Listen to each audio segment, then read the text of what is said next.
முதல்வர் ஜெயலலிதாவை எதிர்த்து ஆர்கேபுரம் தொகுதியில் போட்டியிட உள்ளதாக சமூக ஆர்வலர் டிராபிக் ராமசாமி கூறியுள்ளார்.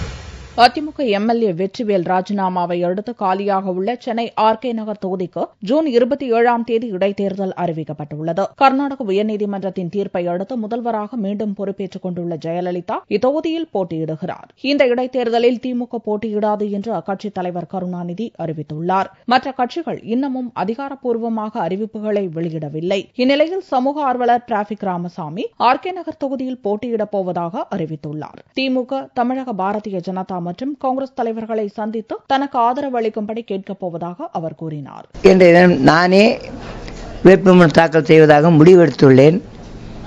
இன்றைய தினம் 5 முறை முதலமைச்சரான டாக்டர் கலைஞர் அவர்களை முதலில் சந்திக்கின்றேன். பிறகு பிஜேபி அலுவலகத்துக்கும் செல்வேன் நினைக்கின்றேன். அவரும் அழைத்திருக்கிறார்கள், பேசுவதற்கு அழைக்கிறேன் சொல்லியிருக்கிறார்கள்.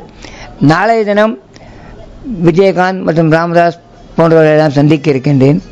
பொது வேட்பாளராக என்னை நீங்கள் அறிவியுங்கள் என்ற ஒரு கோரிக்கையை வைக்கப் போகிறேன். அப்படி அவர் அறிவிப்பாளரானால் நிச்சயமாக இன்றைய ஆளுங்கட்சிக்கு ஒரு சவாலாகத்தான் இருக்கும் நினைக்கின்றேன்.